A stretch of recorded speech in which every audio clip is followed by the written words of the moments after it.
everybody. Welcome to the Blazie Engineering Monthly Podcast. This is our pre-convention podcast, in that we're going to talk about what we're showing at the convention, as well as an exciting new update. I am Brian Blazie, and we're glad to have you here tonight. Blazie Engineering will be at both the NFB and ACB conventions, and we will be premiering the BT Braille, a 20-cell BT Speak with a Braille display, for a lack of a better description. These are prototype units, and we're showing them primarily to get input from people on what they think, what they like, what they don't like. There's still time to make a few changes before we carve the design in stone. And we will also be taking orders for people who want to be part of our early adopter program, in which we're going to have a limited number of units available for people that want to be part of this process. And we'll have more on that later. With that, David, you're up. Thanks so much.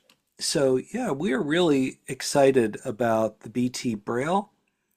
It will have a 20-cell Braille display. It will have cursor routing. I know we've gotten some questions about that. Brian, do you want to talk about the price that we have for this product? Sure. The BT Braille will sell for $44.95, and we hope to start shipping in September or October, at least the early adopter units. And we should be shipping production units, if all goes well, by the end of the year. The biggest difference between the BT Speak and the well, there's a lot of differences, but it is Raspberry Pi 5 based, the new processor from Raspberry Pi. It will have a built-in SSD drive, approximately 1 terabyte. It will have, it'll be a lot faster. It's got a headphone jack, which a lot of people requested. As David said, cursor routing, and after that, we tried to keep it, very simple, much like the Braille Light used to be, as far as its overall design. David?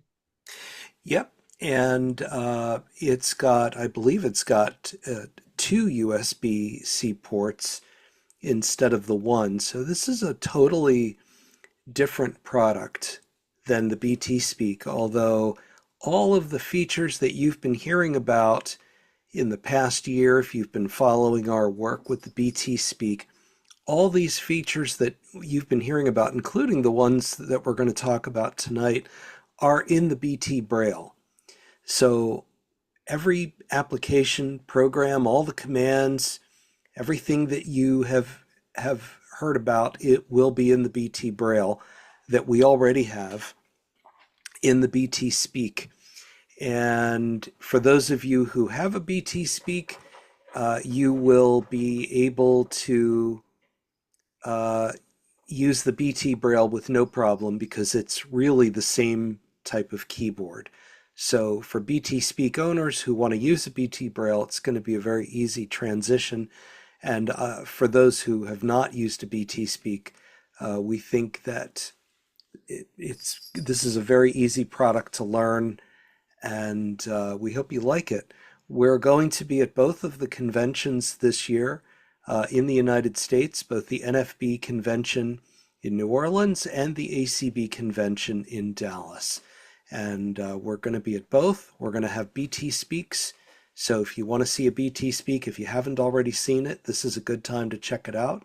and you'll be able to get your hands on a BT Braille and be one of the first people to use it.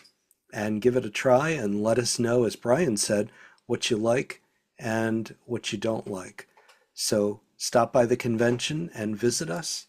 We've got a So, question. Can I take a question on the topic now? yeah, sure. Okay, we're going to go to David. I'm wondering when when BT Speak will be able to support Echolink or also WinLink. Could you explain what that is, please? These are ham radio applications. Ah, I don't know if there are versions of those applications for the operating system that we have on board. Steve Clower, this may be your wheelhouse. I don't know if you have any comments you want to make about that. I do. So under the hood, the BT Speak and of course by proxy the BT Braille is running a variant of Linux. All that to say is that the Echolink software, I think, is only written for Windows. There are packages that you can install on Linux. For example, if you've ever worked with like All-Star and setting up an All-Star node, it's same kind of thing. So it's technically doable, but it's entirely up to the Echolink guy or anyone else that interfaces with that to make a front end that's friendly. And as far as I know, other than setting up like a node that you can connect to from another radio, I'm not aware of a package that's really user friendly to do. So that's really not something that I don't think Blazie Technologies can really help with, but it is technically possible to do if you want it bad enough. Okay, David, you want to get to the demo of the podcast, and then we can circle back to Q&A at the end. We'll have plenty of time to address questions. Yeah, I can do that. So the BT Speak, just a few days ago, we released a new update, and I should say, as I said earlier, that all the features we've added in the BT Speak, including what I'm going to show you tonight, are going to be in the BT Braille, by the way. So one of the big things that we added is our first version of a podcast app. And I'm going to give you a quick demo of that. I'm not going to explain all of the menus and all of the features because we don't want to turn this into a tutorial. You can read all of the details about that in our release notes. There are several ways you can get it. If you already have a BT Speak, you can read those release notes in the help system if you press O chord and then H for help and then G for guides and tutorials. Go to the option that says what's new in this release. You can read all about it. You can also get to them from our website if you don't have a BT Speak and you want to read about it at blazietech.com. That's blazietech.com. And you can read all the details of the podcast app and every single menu item and all of that. So I'm going to just quickly show you how we can subscribe to a podcast, download the episodes, and actually listen to them. So I'm going to press O chord for the options menu. Options menu, open. And we will go to applications. Applications menu, open. And then media. Media applications menu, podcasts, now playing. And podcasts. And I'm in the main menu of the podcasts app.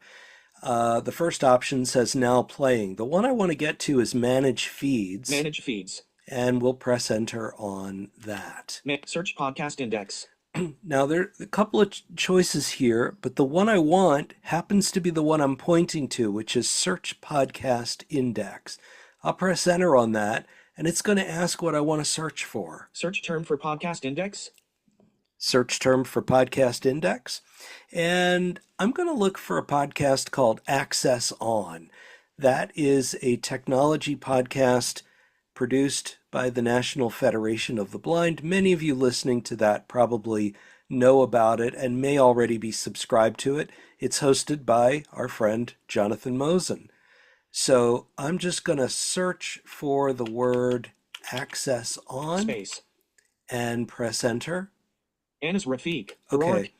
Now, I'm in a list of podcasts that it found that have those words in it. This first one, I don't even know what it is, but it's definitely not the one I want. I can move through the list with .4 chord, but I'm just going to press the first letter View on A. access. Global Youth NZ on Youth No, Zone. Access that's to education. A focus. Right on with Vanda Simon. Gady on air. Anas Rafiq. Aurora Peak. Nadia Coates. CSA. Rebuilding Faith. Anas Rafiq. Aurora Peak. A view on access. Access to education. A focus. Access on. there we go. That sounds right. I'm going to press enter on access on. Subscribe. The first choice is subscribe.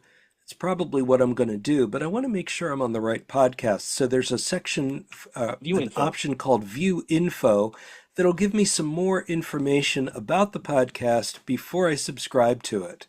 Title. Access on. And I pressed enter. It says the title is Access On.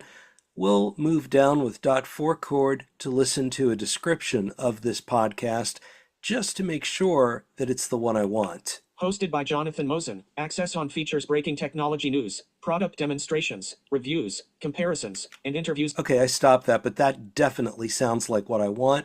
I'm going to back out of this with Z chord. You could think of that like escape. Subscribe. And the first choice in the menu is subscribe. I want to do that. Now, when I subscribe, a few things are going to happen. It's going to import it into my list of what we call feeds, and then it's going to automatically download the most recent 3 episodes.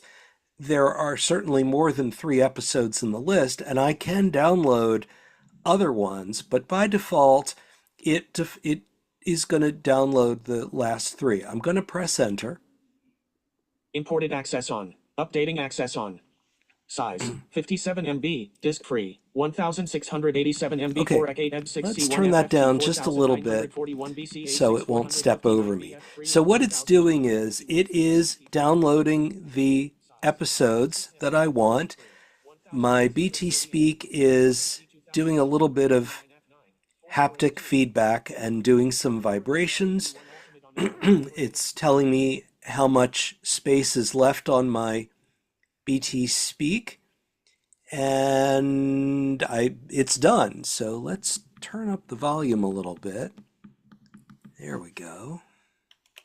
Anas Rafiq. Aurora Okay. PLAB1 Now ultimate on I'm the go back for in that GM. first in that list of search results. I don't want to be in here, so I'm going to back out of that. Search podcast index. Manage feeds. So I'm on the option that says manage feeds, but I actually want to see if we have some of these episodes downloaded. They should be. Access on 3.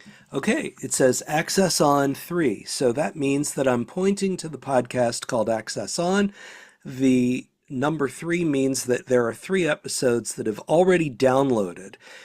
This is significant because even though my BT Speak is right now connected to the internet, I don't have to be connected to the internet to listen to these. So if I'm going to be traveling, if I go on a train or in an Uber, it doesn't matter. I now have these episodes offline to listen to. I'm going to press enter.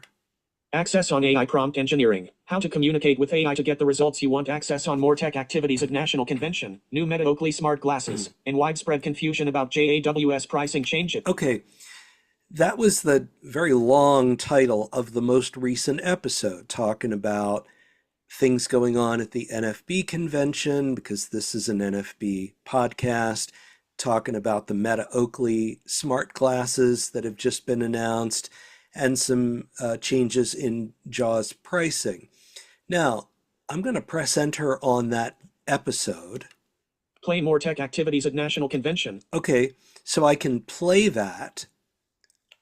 Show notes.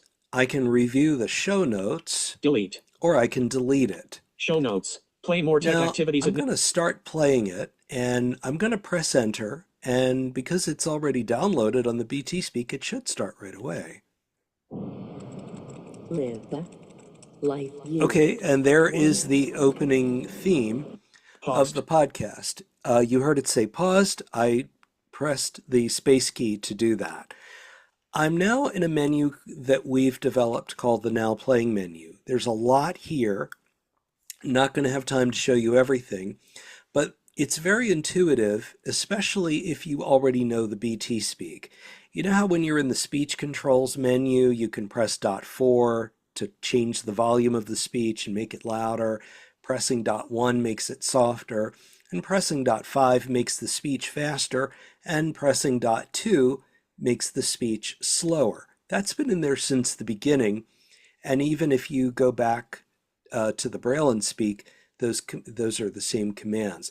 You can do that with a podcast. So I'm going to start it, and you'll see that if I press the dot 1 key, it'll make the podcast softer. Playing. So I'll press dot 1, and it's getting, now I can't even hear it. I'll press dot 4, and now it's getting louder. I'll press dot 5, and it'll make it faster. There we go. Press dot 2 to make it slower. Federation of the Blind and Computer Science. There's widespread concern and confusion about changes to JAWS. I can press dot 3 and 6 to skip ahead. Battery and a better camera. It's Jonathan Rosen welcoming you to episode 31 of the podcast from a very busy Jernigan. And of course, there we Regis, go. you've been on the day. In the mid 90s for this division. So I can also skip ahead by 1 minute or even by 5 minutes. Those are just some of the things you can do in this menu. There's a bit more that I'm not going to have time for. If there's interest, maybe we can do a webinar, maybe a training webinar on the podcasts app, or we can maybe release an audio walkthrough on that. That's just a brief demo of the podcast app. Of course, I can delete episodes. I can delete an entire feed if I no longer am interested in a particular podcast. I can also go through the list of older episodes and download those if I want. So this is all in the latest update in the BT Speak. Speaking of downloading, you can also now, if you subscribe to NFB Newsline, you can download your favorites, magazines, or if there are new, really for newspapers, because they usually come out every day, or if there are new magazines, they will download now every day. And you can get all of this in the latest update. So if you have a BT Speak and you don't have the newest update, you just press O chord for options, M for the management menu, and then U for the check for updates. So that is a demo of the podcast. And if any of you have questions either about the podcasts app or any other feature of the BT Speak, or something to do with Blazie Technologies, or something to do with the BT Braille, this is your time to ask us. So, Stephen, we'll kick it back to you and let us know if there are any raised hands. All right, great. Thanks, David. Yep, we've got a lot of raised hands to get to here. We're going to go to Suzanne first. Good evening, everyone. I am very interested in this BT Braille. I used to have a Braille light many, many years ago, and this is of very interest to me. But I have a couple questions. One is having to do with music Braille, and so I'm wondering about the input methods and output. Will one be able to read music Braille BRFs?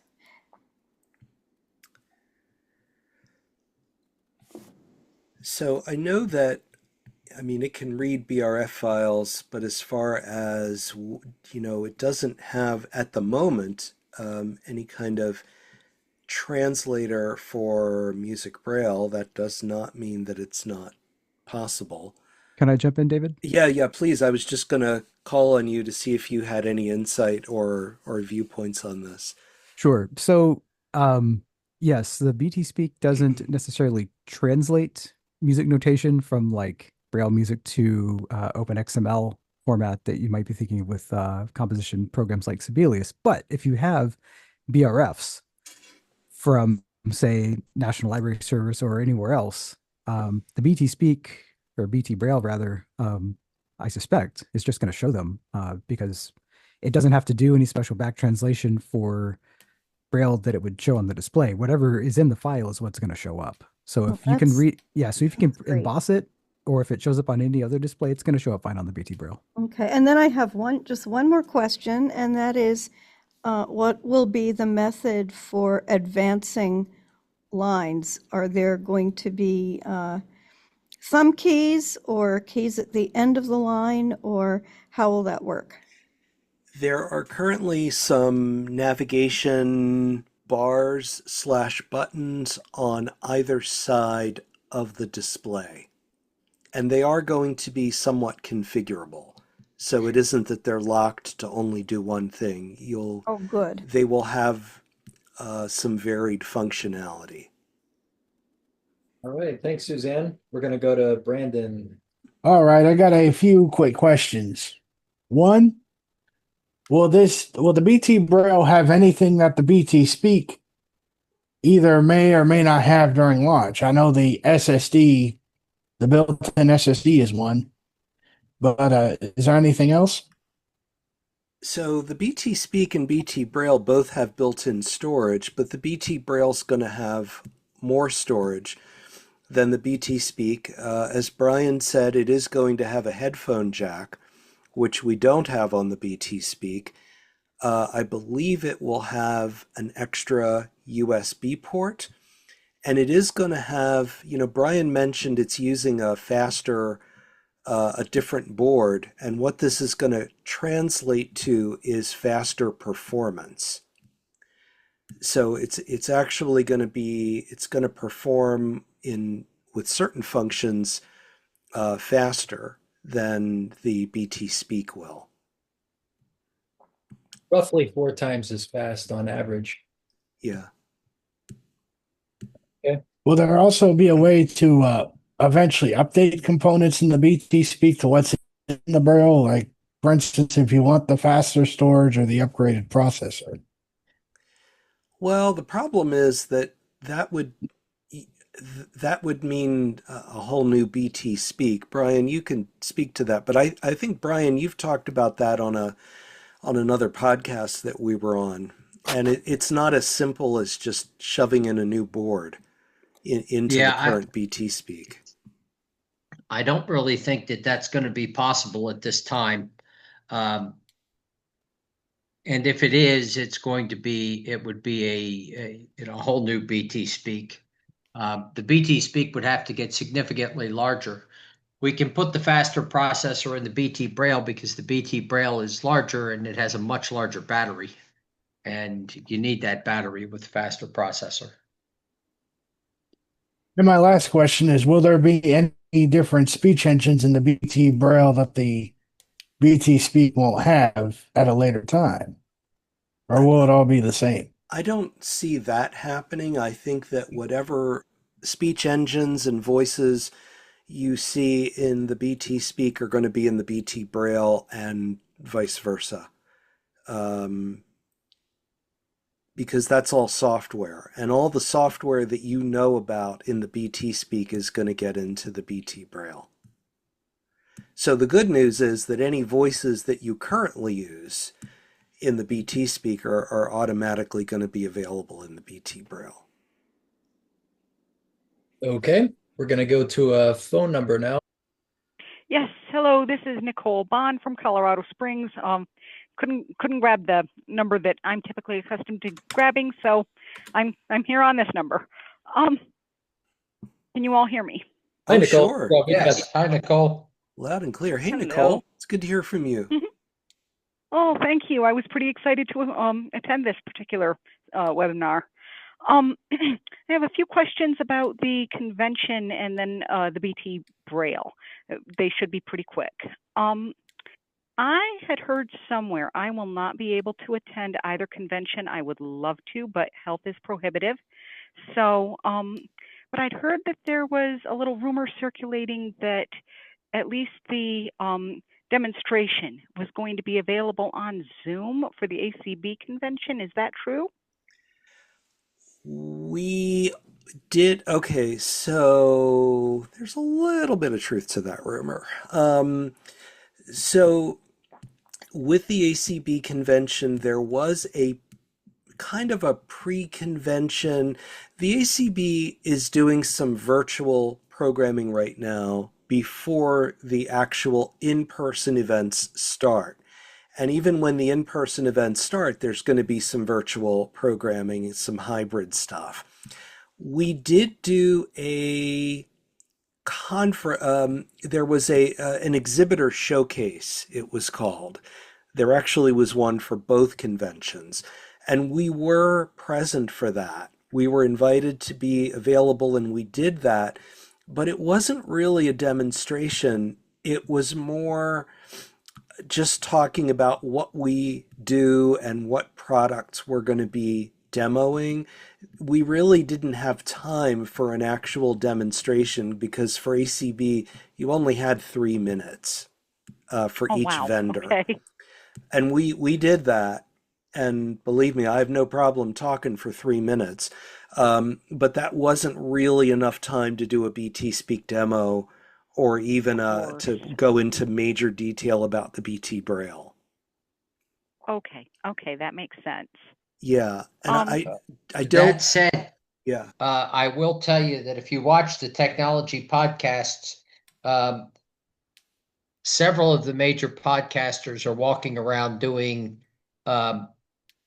demonstration or interviews Yes. and things like that during the convention. I don't know specifically, who to point you to because I don't know who's going to be there, but that has been true at the last 2 conventions. I can't believe, 2 years that I've been there. I can't believe that that's going to change. So That's right. there will be stuff out there. You Okay. might have to search for it. Yep. And once we get back from the conventions, when they're over, if we do get interviewed for any of those podcasts that Brian was referring to, we'll make sure to let people know where they are. Okay, wonderful. Very, very good to know. So the other two brief questions that I had were, can we expect that the BT Braille will be substantially faster in desktop mode than the BT Speak currently is? Yes. Okay, I'm very excited. I am leaning 90% toward, really looking into this BT Braille. So I'm pretty excited about that. And the last question is, do you know yet the status of having a BT Braille case? Or have you gotten that far yet? We haven't gotten that far yet. We haven't even locked down 100% the physical plastic that wraps the unit, and that has to be done before we can have a case designed. There's absolutely. There's a handful of things that we would like to get input from people at the convention before I make a decision. To call it done, so to speak, the plastic parts of it done. Of course. And I'm going to say a little bit more about the early adopter thing again. That program, the people who elect to do that will be getting a 3D printed initial plastics. There are at least a few people here who've seen the 3D printed BT Speak plastics from early on. I know David has one. Steve Clower has one. There's a few other people out there that have them. It'll be similar to that in that it will, that'll be the initial, and then we'll make the production plastics available to anybody who's in that program. As part of that program, any other changes that we make, you would automatically get those if you want that. Some people like that 3D plastic case better than the production case. It's a slightly smaller. You can do things with 3D printing you can't do with injection molding, but there are a few decisions to be made yet. Okay. All right. Makes good sense. Yeah, I think though that it is safe to say that once we get all of that finalized, which we certainly will, then we will start working on getting a custom case. And that was true with the BT Speak as well. We had to wait until we had a final product. We knew what the dimensions were. And with that product, we went with Turtleback. They did a good job with it. Those are still the ones that we have for BT Speak owners. And Oh yes, I love my Turtleback case, and I would urge you to go with them again for the BT Braille. I would encourage that. yeah, Yes, we definitely will do that. Yeah, we like them. And, you know, there was a slight delay from the time that the BT Speak started shipping until we got a batch of them from Turtleback, but it wasn't very long, actually, as I think of it. So hopefully the same will be true with the BT Braille. So we'll have a case for it.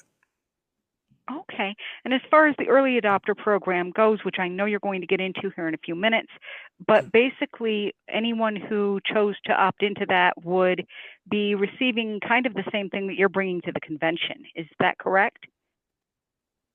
My guess is that they'll be receiving the next iteration. Okay. All right. Yeah, there's a very, very small number. We only have 10 total units that we built, to get ready for the convention. And, basically, my father and I built these sitting in a room without, we didn't really have any blind people to sit and look at it and give us much in the way of feedback when we did the initial ones. And almost immediately we got some feedback that said, that encouraged us to make a few changes. I really don't want to tell you what the changes are because I don't want to, I want to keep that. I want to hand this to people and get their feedback without muddying the water. Of course. No, I completely understand. So, but it's been pretty consistent. So I think most people are going to give me the same feedback. But I want to, we want to make this product as good as we possibly can. And we listen to our customers. So you certainly do, and I really appreciate that. Really thought it was time to pause. Let's go show what we've got to some people and get some feedback, and find some people who want to take this journey with us and make this as good as we possibly can. Wonderful. Well, thank you so much. I think that's all the questions that I had, and I've definitely taken a lot of your time. So thank you, all three of you, so much. All right, thank you, Nicole. We're going to go to Jim now. Hi, good to talk to you all. Just a couple quick questions. Did I hear you right when you did mention a price of $44.95, or did I mishear you on that? No, that's correct. $4,495. Right. And will there be an upgrade path for those of us who have BT Speaks? Yes. Okay. And I wasn't anticipating the question, so I haven't I'm sorry. What those numbers look like. Okay. No, it's a great question, and it's a very fair question. I just hadn't thought through the number.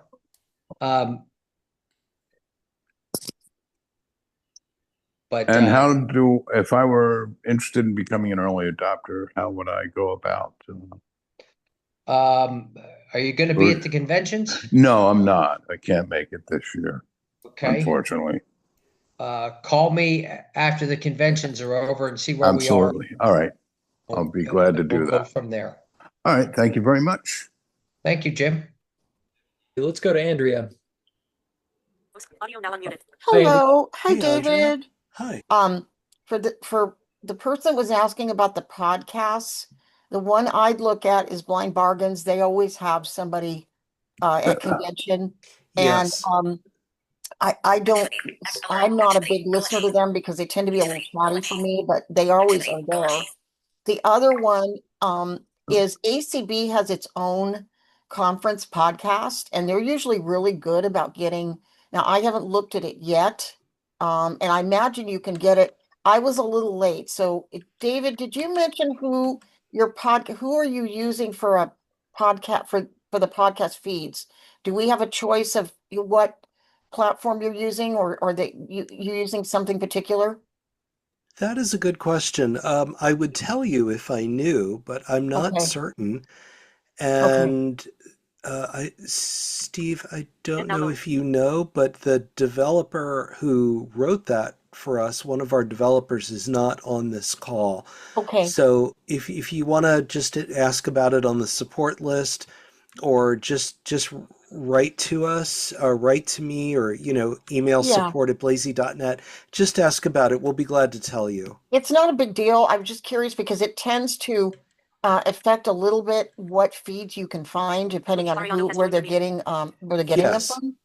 I will not be at convention either, so I will reach out and after convention to see curious about the early adopter program. But in the meantime, hooray for getting so many great updates. I mean, every month we have new things to look at and new things to explore, and it's really wonderful. I have not installed the update yet, but I will probably do it today. Thanks, Andrea. Take good care. I'm going to go to Wesley. Before we do that, David, this is Steve. I just wanted to answer your earlier question about which directory is being used, and it looks like it is podcastindex.org. Thank you. You are welcome. All right. Hello, Wesley. Am I on now? Yeah, hey, You're up. Wesley. Okay, I have a couple of questions for you. I see in the maintenance agreements on the website that that those are being offered now. Are updates going to be? Is there going to be charges for that at some point? So yes, of course we know that for the past year we haven't been, but the goal has always been, and the plan has always been, that when you buy a BT Speak, you would get a 90-day warranty, which also includes updates, and it includes exchanges. If there's a hardware issue that we cannot resolve, we send an exchange, you keep the exchange, you send the old one back in the box, and then that's it. You don't have to think about it. After that 90-day period, you would then optionally extend that with the maintenance contract, which then continues to give you those benefits of being able to receive exchanges as well as software updates. And fairly soon we're going to be switching over to that new system, so that if your unit is more than 90 days old, we were originally going to wait until January of this year to do it, but that hasn't happened. But it's going to be happening soon. So you get not only the updates, but also the optional hardware exchanges if you need to do that. And then my other, sorry. Yeah. One other thing that I wanted to point out about that is unique for us is that some companies, both in the blindness field and even in the mainstream field, you can only do that for a certain amount of years. Even my Dell computer, I could only get an update for a certain amount of years, and afterward, doesn't matter how much I want one, they're not going to give it to me anymore. It's done. With us, you can continually pay for the maintenance contract. This was true, by the way, with Blazie Engineering, and it's true for Blazie Technologies.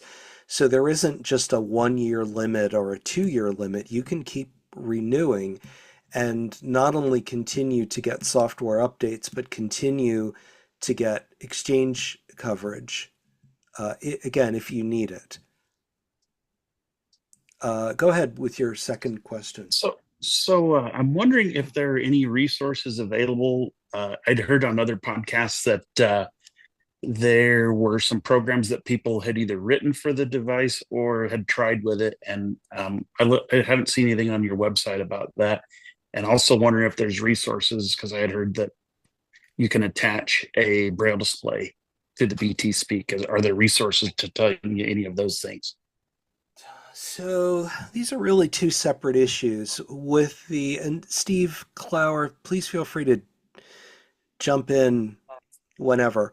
But with the Braille display support at this time, and I'm really specifying at this time because this could change over time and we would like it to change. But at the time that we're speaking right now tonight, you can't use a Braille display in the mode that we now call Blazie mode, where we have all of our own custom applications and custom menus. If you switch over to the desktop, where you can use standard apps like Firefox and Chromium and Thunderbird, you should, in theory, be able to use a Braille display. And that's where we are again right now with installing third-party software. Yes, you can do that. And you're absolutely right. We really don't have anything on our website that documents this or that has links to or information about how to do this. It's not that we don't want to tell you, because we will tell you, because this product is extremely open to that. But we just don't have anything on the website at the moment as far as getting into the appropriate, package collection and downloading the applications. We don't have our own, app store at this time with third-party apps. Hey, David, can I jump in? Oh, please, yeah. I just wanted to comment a little bit on the Braille display part in particular. The last time I tried a third-party display with the BT Speak, I found actually the opposite. I could connect the display and it was recognized in Blazie mode. It wouldn't necessarily work in desktop mode.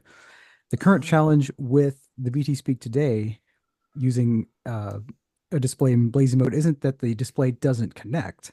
It's that the editor currently is self-voicing. And what that means is that it's not drawing any text onto the screen, so a sighted user doesn't see anything when the editor is up. That also means that Braille TTY, which is what's driving the speech in Braille kind of behind the scenes on the BT Speak, isn't sending anything to the display. So when you're in the editor, you get pretty much nothing. If you go into other applications like the options menu or the system shell or any of the applications that we've, I say we, mostly the Blazie developers, some I've contributed to, but those programs should work with a display, but kind of the biggest application at the moment on the BT Speak does not. So I know that's being looked at, and it might be that once this is solved for the BT Braille, it might work with third-party displays. But of course, I'm not speaking for Blazie Tech because I'm not an employee there, but it may or may not work. But the fact that it's working on the BT Braille, I suspect, is going to benefit other displays. Great, thanks. All right, thanks, Wesley. We'll go to Bruce. Hi. I was just wondering, anybody who's ever used a Braille display will tell you that there are times when good cells go bad, to quote Jerry Springer. And I was wondering if that happens with the with the Braille, will you be able to replace individual cells, or does it have to be groups of cells or the entire display? With this Braille display, they are individual cells, so you can replace them individually. Okay, thank you. You're welcome. Awesome. Thanks, Bruce. Okay, we're going to go to Myrna. I'm interested in the early adopter thing too, so I'll have to get in touch with you guys after convention because, hey, I love doing beta. If you guys ever know me, you know that. And as far as podcasts go, David and Brian and everybody, I'm going to try to get you guys on Tech Talk. Well, it's up to you, but we're going to get you on Tech Talk probably after the convention, so you can tell anybody who hasn't heard about it. all about the BT Braille. So definitely look for it on Tech Talk, probably if they're willing, sometime probably in August or September, whenever you guys are willing. Thank you. We are willing and we're more than happy to do it. So you know where to find us. Please get in touch. Oh yeah. And either Brian or I or both will be happy to be on Tech Talk with you. Oh, great. That's great. Yeah. And and I love the podcast, and the interestingly enough, David, the first one I searched for was Access On. That was the first one that I searched for and got it. The one I got it, but I couldn't get any episodes, was Double Tap. It just would not. Oh. Mystic Access gave me episodes. I went into Double Tap. I said, update feed, and got nothing. And I don't know if it's their server or why that wouldn't happen. I don't know. So we have seen, and it's very rare, but we have, and we've put this in the release notes. So we've been very, very transparent about it. We have seen a couple, well, actually with us, I've seen one instance, and now you've mentioned Double Tap, so I'll look at that, where we did have some issues subscribing to it. The good news is that the developer who worked on this app, I believe, already may have a fix for it. It just didn't make it into this release. So what you're seeing with the podcast app, just think of it as, and it really is, think of this as version 1.0 of the podcast app. And there's definitely going to be a 2.0 or, a 1.5 or whatever coming down the pike, and it's going to be sooner than later. So we are aware that that can happen. We hope it's not regular. It hasn't been regular for me, and I'm sorry that it even occurred at all. But look out for a fix for it. But I'm glad you mentioned that. I will look at that particular podcast, because we don't want a podcast locked out. B, we're friends with Double Tap, and I happen to love the podcast. So do I. Yeah. Now, also, if you find any others that you do have some weird issues with, please email us and let us know so that I can pass those on as well. I will definitely. And I got one last question, and it's probably the hardest thing for you guys to find. Have you found any way to be able to get so that we can read Daisy text on there or Daisy audio? Or is Linux just not cooperating?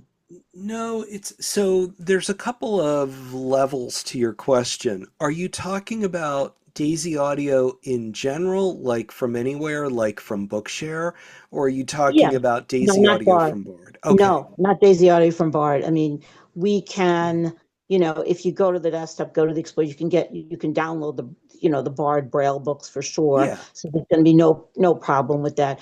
Bookshare, you can even do that as well. Get to Chrome, get to Firefox, and you can download Bookshare and other formats. But I'm talking about if you wanted to say read the Bookshare Daisy books, yes. Or if you have if you had the audio Daisy from Mystic Access, or something like that, because Chris does a lot of stuff in Daisy. He's got tons of stuff that he does in Daisy and MP3. So if you wanted Daisy there, that's what I'm talking about. I know Bard is a protected, and that's another story. Yeah.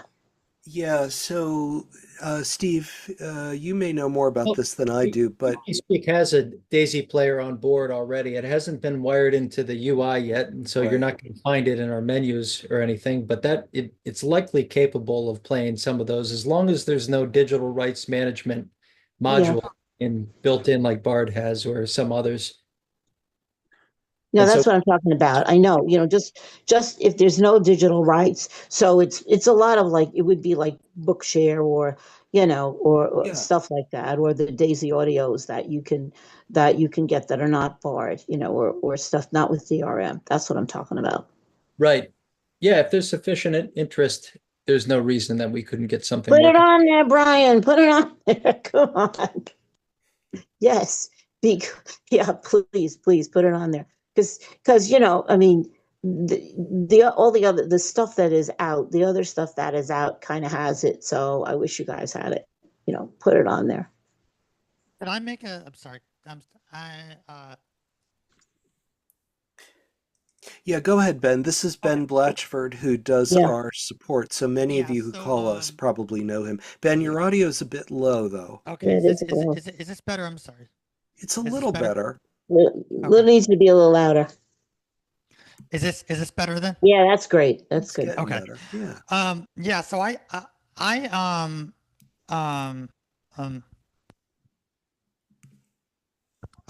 just tried to subscribe to the Double Tap podcast, and I'm getting the same results as well. So that's something that is definitely reproducible. Yeah, we'll look at it. We can definitely look at that. Yeah. Yeah, All right.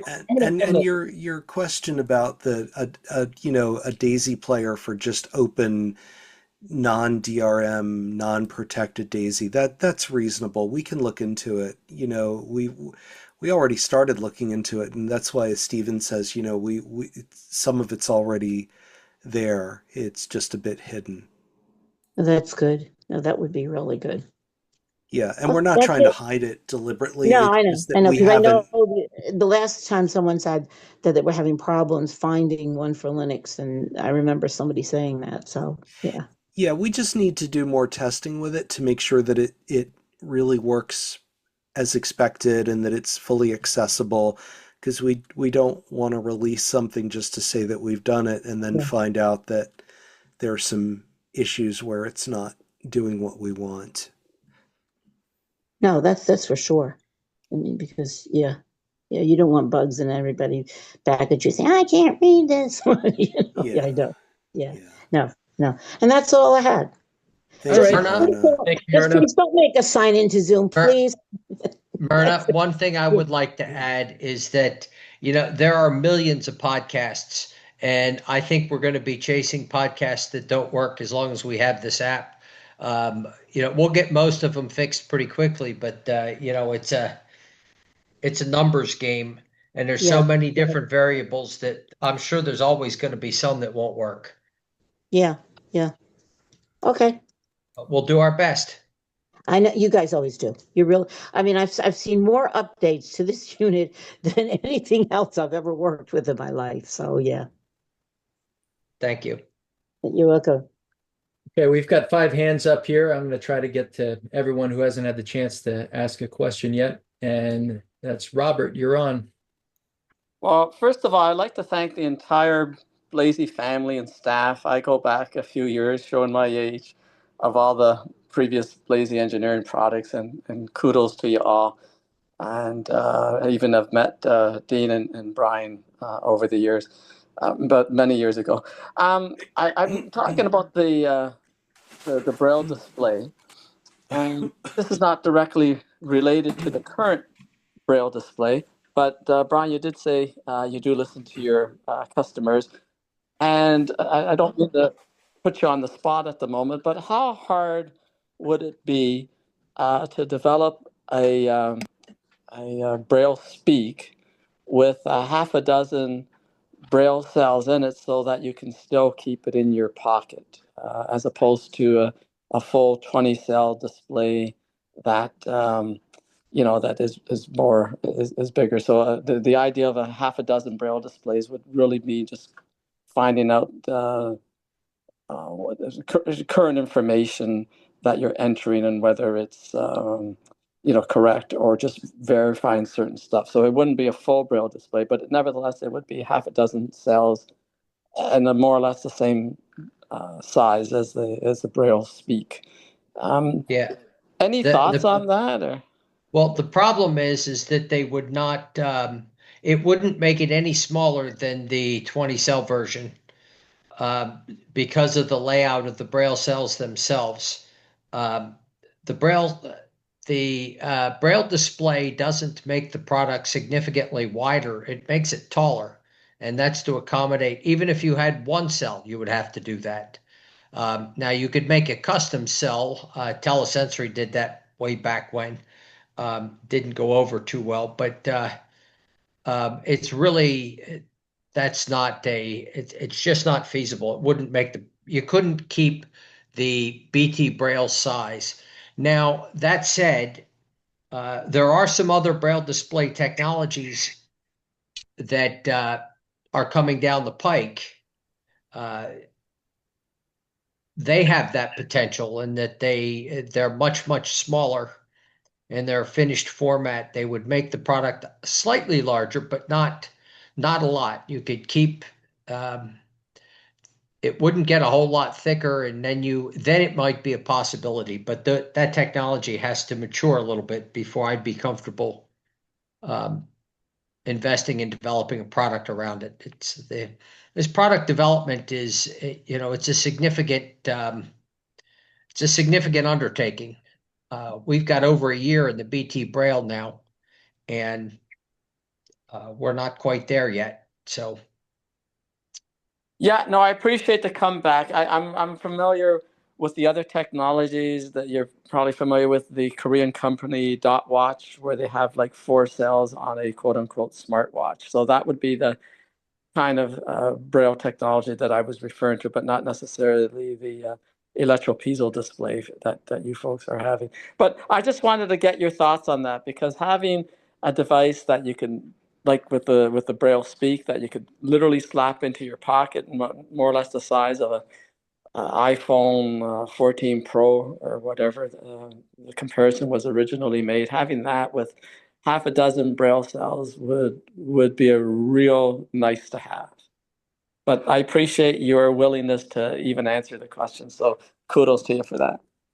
yeah, well, I mean, we're looking at those other technologies, and we will continue to look at them. And once one of them matures to the point that I feel that it's that we could build a reliable product around it, then we will probably go down that road. We're in constant contact with the leading Braille display research people on a very regular basis, and we watch that technology very closely. So when it's available and doable, we will probably do it. But I have to believe in the technology, and it has to be clear of patent violations and things like that. And so that kind of limits us in who we can work with a little bit. Yeah. Okay. Thank you very much. I appreciate it. Keep up the great work. Thank you. All right, thanks, Robert. We're going to go to Kathleen.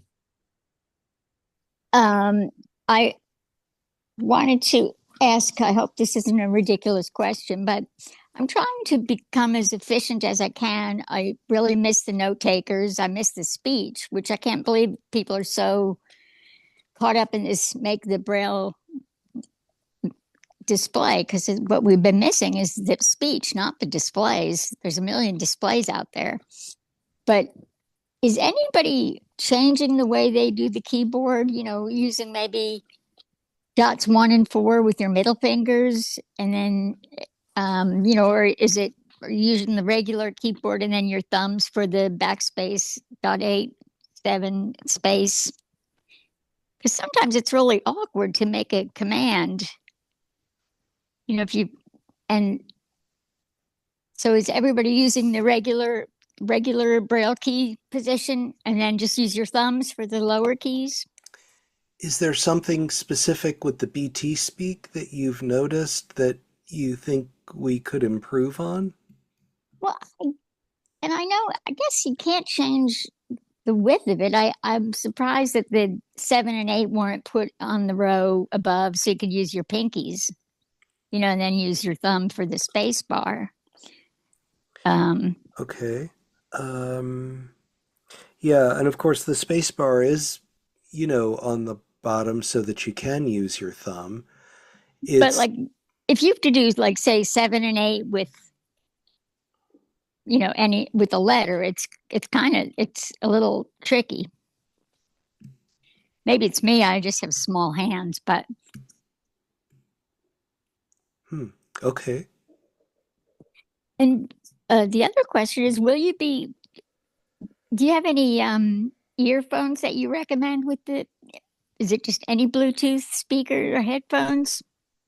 Any Bluetooth speaker or headset should work. I know that Brian and some other members of the team have worked with Tozo headsets, and I know we've had good luck with those, but they should work with most other Bluetooth headsets or speakers. Okay. Because the other problem using it in public is tricky. I guess the Braille and Speak used to get really loud because when you're on a bus or something and you're just trying to make sure you're in the right file or you want to just do something quick, it's if there's a lot of noise, you can't really hear it without bringing it up to your ear. Mm-hmm. Yeah, you should be able to use any Bluetooth earbuds or headset, and they should work. And of course, if you do go with a BT Braille, if you're able to do that, that does have a standard headphone jack. But you can also connect a standard headphone to the USB-C using our supplied adapter as well. That's true. Or use any USB-C headphones.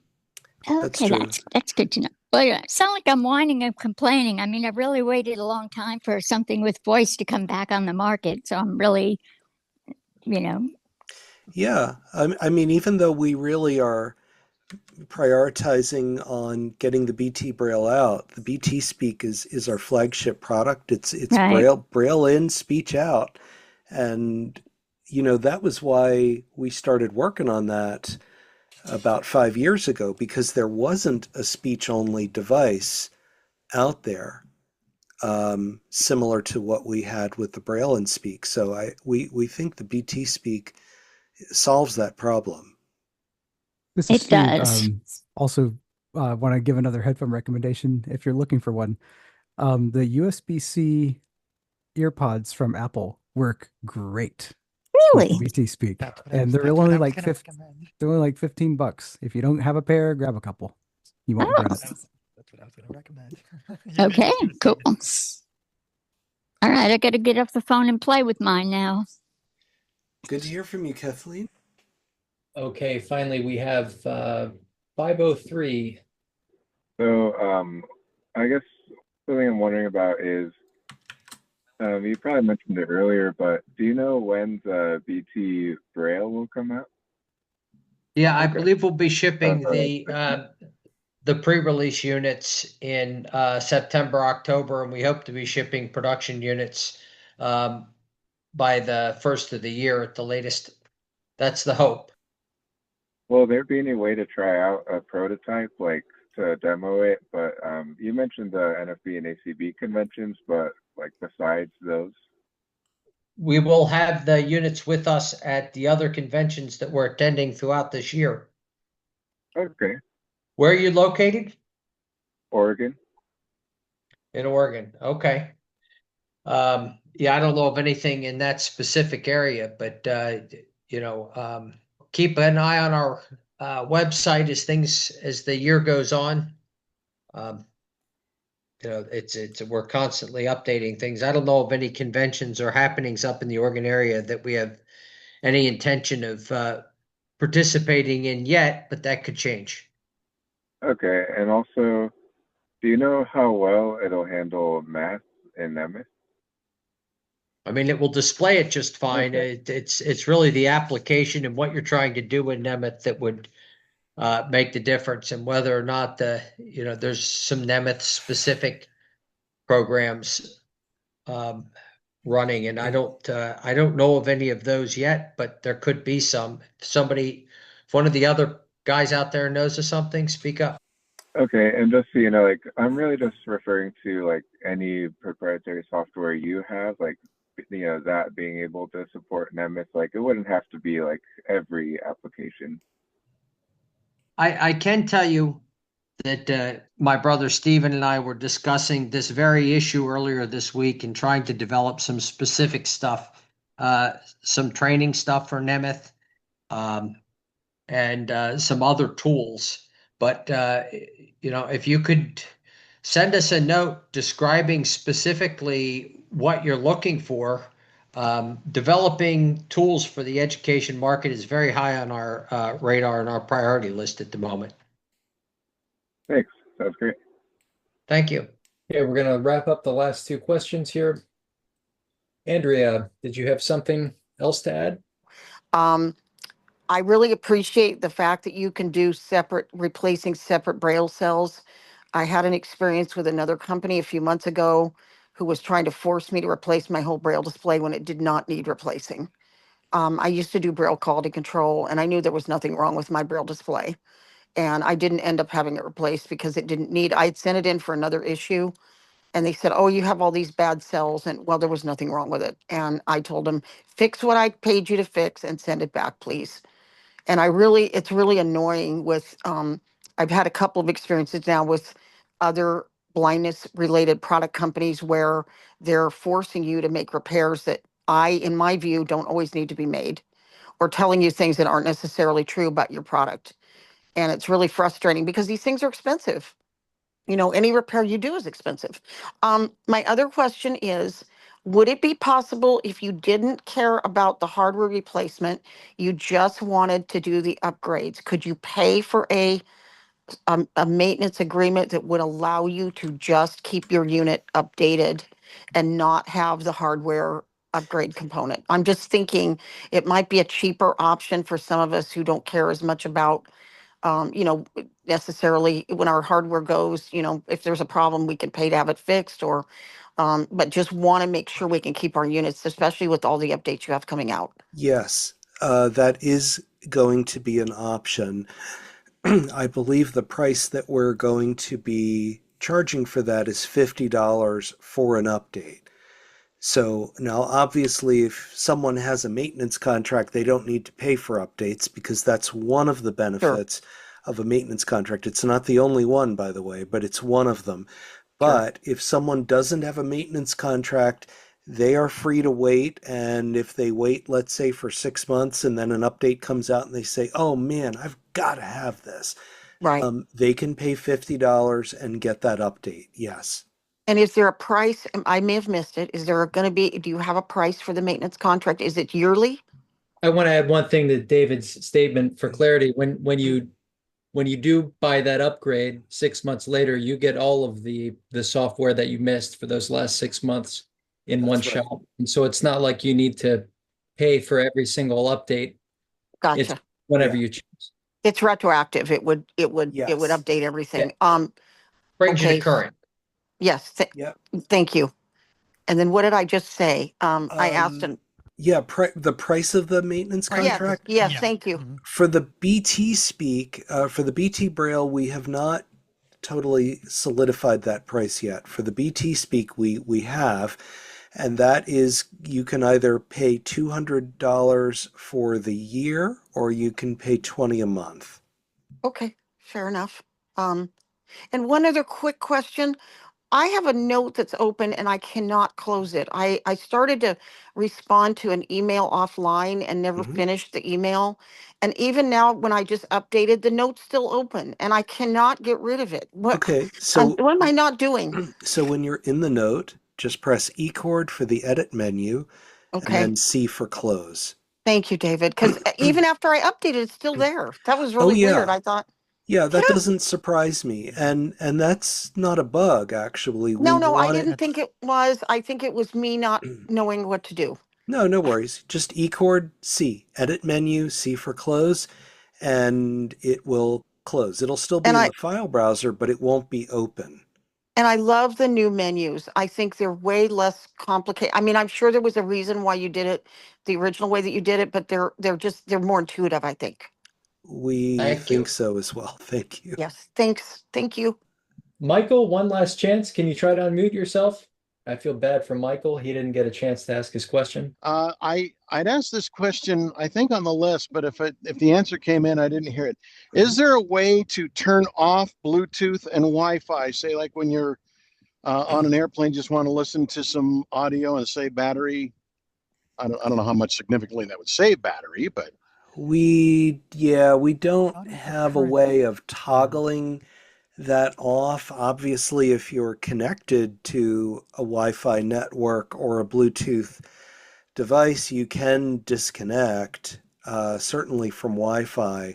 But once you're on an airplane or, traveling, we don't actually have a kind of airplane mode, at least at this time. Doesn't mean we shouldn't. It doesn't mean we can't, but just at this Yeah, because time.